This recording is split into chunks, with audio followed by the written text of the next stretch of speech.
In this problem, we have a thunderstorm that's dropping rain at a rate of 2 inches per hour into some conical tank, which I've drawn here, which has a diameter of 15 feet and a height of 30 feet.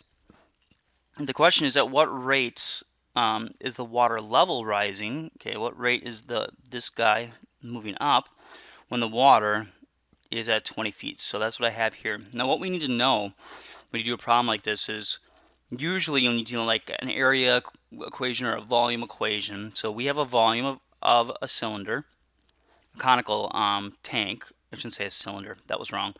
The volume of a cone.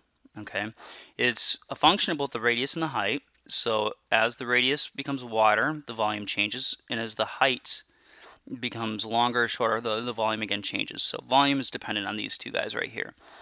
And both the radius and the height, the radius right here, well, the radius of the tank stays constant, and so does the height. But for what we have filled right here, those change because the height changes as time changes, and also so does the radius of this piece right here. Okay, so they're functions of time. So what do we have? Well, you should always list what we want.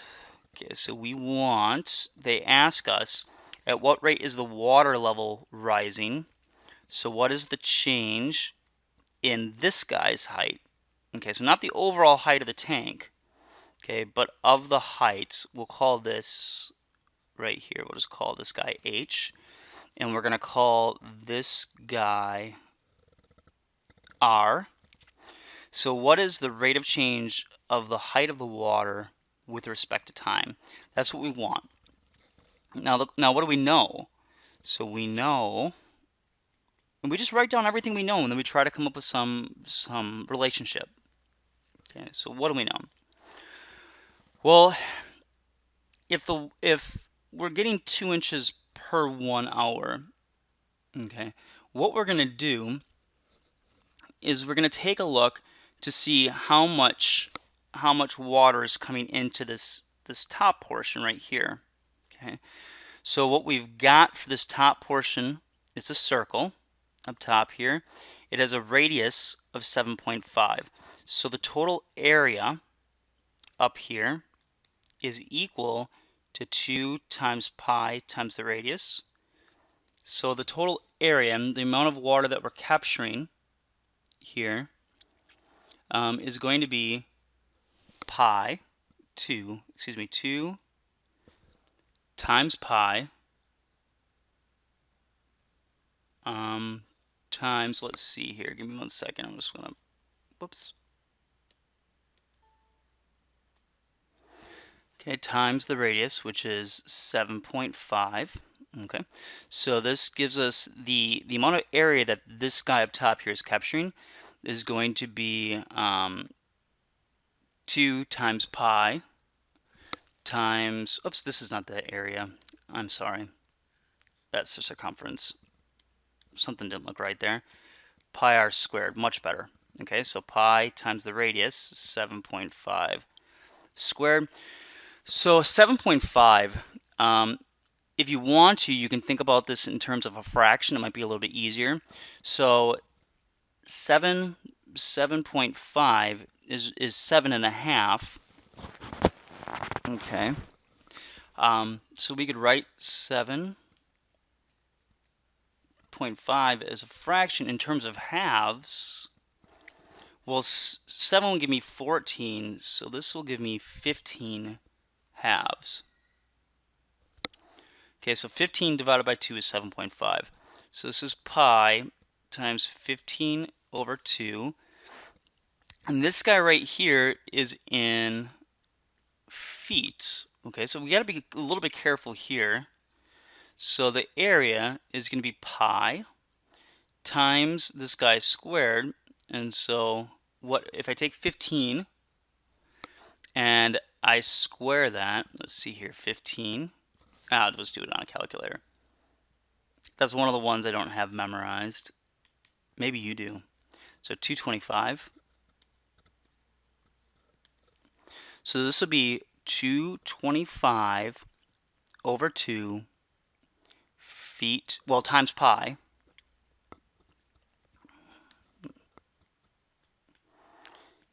times that, so that's feet squared. Okay. Now, if you think about the situation, if it were cylindrical, if the tank were cylindrical, the height value, the amount that's coming in there, well, this is 2 inches. And that 2 inches is, well, it's not roughly, it's exactly 1/6 of a foot. So if we take the area right here, the surface area of the top part here, not the total surface area, just this guy on the top. And we know that in an hour, this thing's going to fill up to 2 inches high. Then the total amount coming into this here, the total volume, the volume that's coming in is going to be 1/6 times 225 over 2 times pi, feet cubed now, because we've got feet times feet squared, so feet cubed. Now, another way of thinking about this is 225, let's just divide it out. So we've got 225, and we want to divide it by 12. So 18.75 times pi feet cubed. And so we can go ahead and we can turn this guy into a fraction, which I believe should give us, let's see here, I'm thinking it's going to be, 70, if I multiply top and bottom there by, if I think about this in terms of 4, I get, let's see here, 75 pi over 8. Hang on, let me just check. Oh, here, I found a little error. This guy should be over 4. It's never perfect, okay?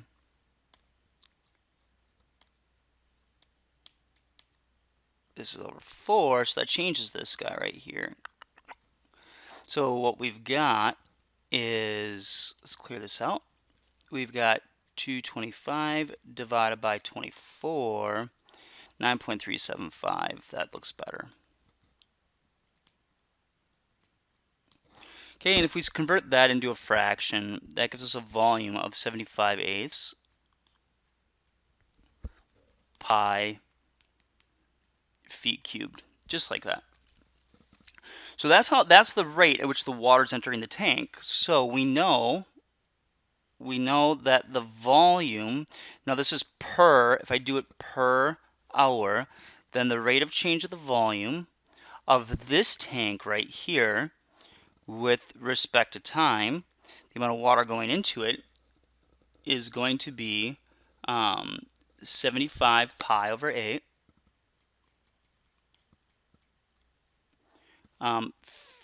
cubic feet per 1 hour, just like that.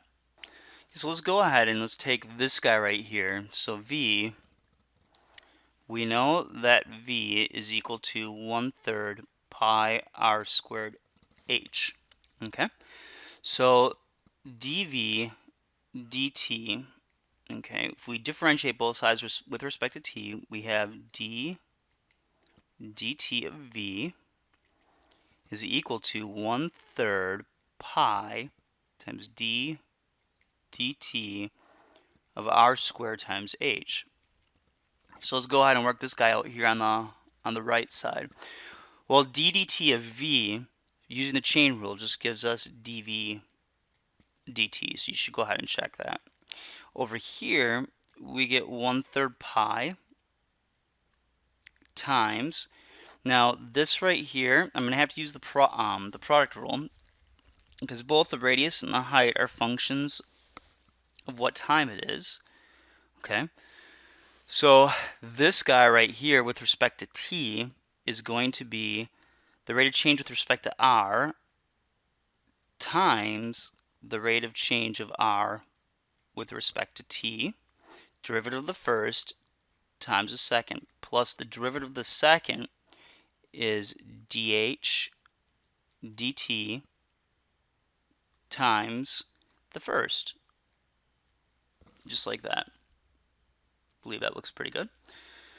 So this is my relationship that I have. Now I know the rate of the volume in this guy is changing with respect to time at this guy right here. So I'm going to insert that in there. So 75, let's do it with a different color.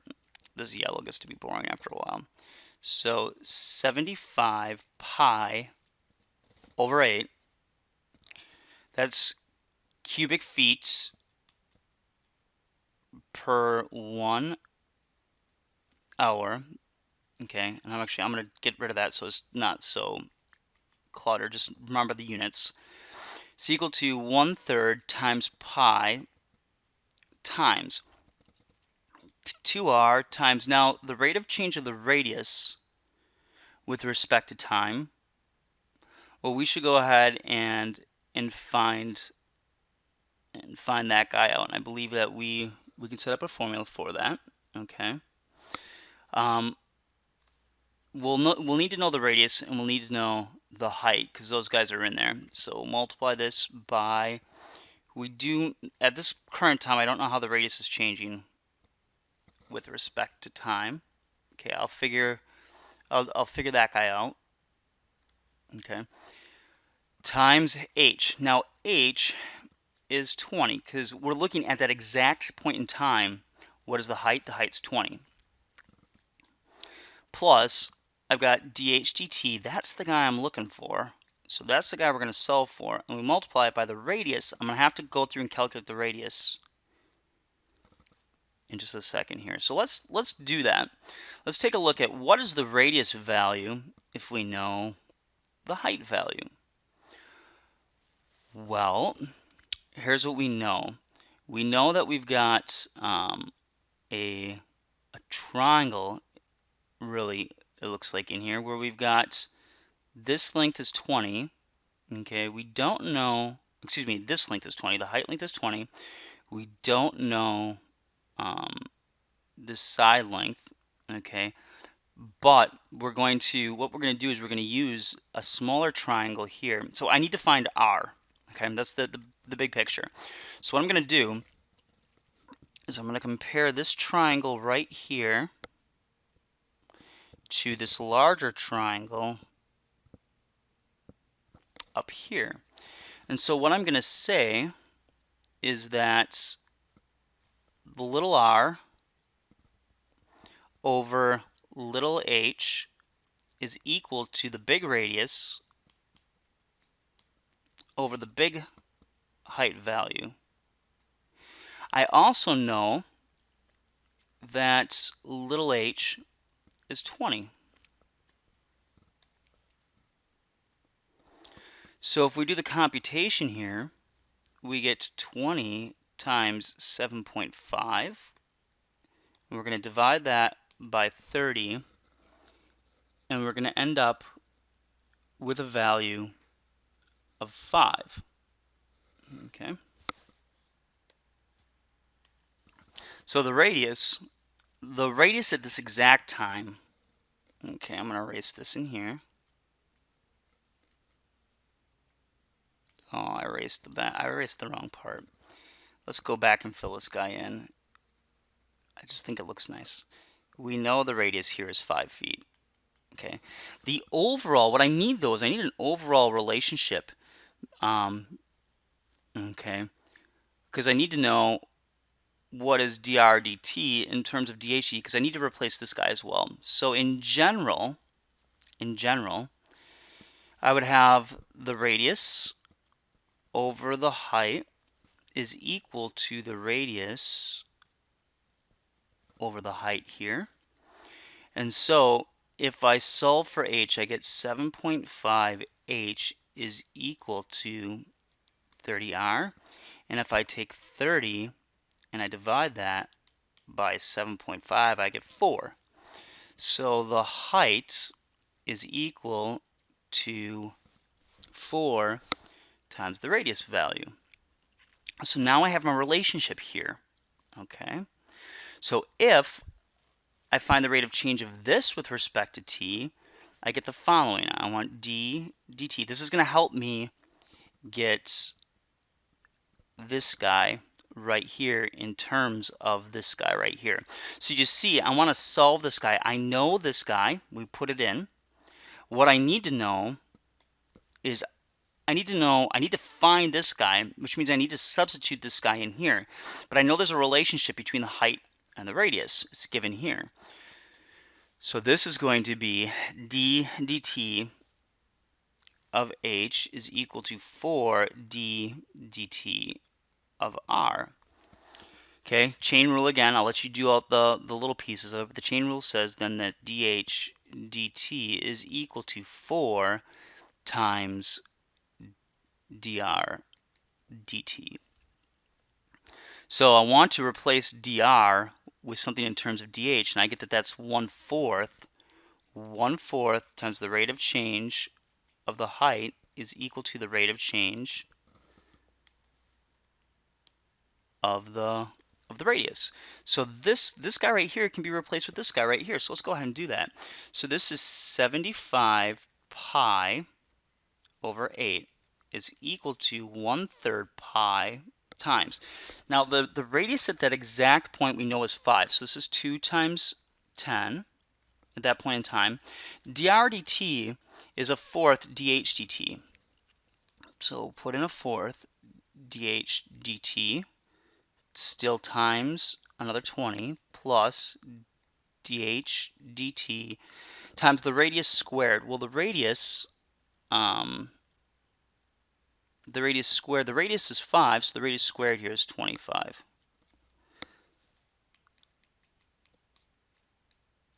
Okay, so 1/3. I'm gonna reduce this guy in a minute here, but let's play around with this on the inside. Here, I've got 20 divided by 4 is 5, and 5 times 20 is 100. So this gives me 100 dh dt plus 25 dh's dt. So what I'm going to do here is I'm going to get rid of the pi from both sides. Divide it out. It's just a number. That way we're not dealing with it anymore. I'm going to take 3 and get it on the other side. So this is going to be 3 times 75, 225. So I have 225 over 8. That's equal to 125 dh dt, like that. So this is going to be 225 over 125 times 8 is dh dt. That's what we're trying to solve for. So if I take 225 and I divide it by 125 times 8, whoops, I don't know if I did that right or not. Well, 125 times 8 is 1024.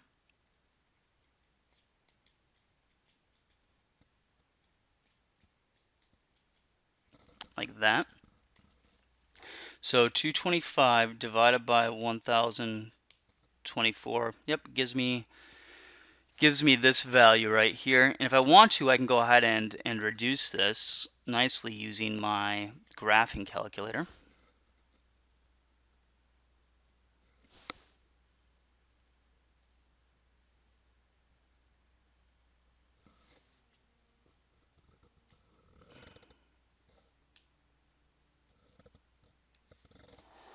So we have 225 divided by 1024. And that doesn't reduce at all. Okay. Okay, I caught a mistake. Right here, this guy should be 5. And that's my problem. So this guy right here is no longer 100. This is 5 times 5. So this guy is right here is going to be 50. So this overall will give me, if I add these guys together, let's just go ahead and change this. So sorry about that. This will give me 75 divided by 3 is 25. So this will be 75 over 8, 25 dH dt. And if we solve that, divide both sides by 25, I get 3/8. That looks much better. Equals dH dt. And so this is in feet per hour. So our rate of change is this is the rate of change of the height with respect to time. Okay, so 3/8. If we want to change that into inches, we just take 3/8 and multiply it by 12. So about 4.5 inches per 1 hour at that exact moment where this guy is changing. Now the book, real quick, because I know this video is getting really long, but the book makes the substitution right here. They make this substitution here, and they plug it in here, which makes the computation easier because you don't have to use the product rule. But again, it works either way, which is the cool thing.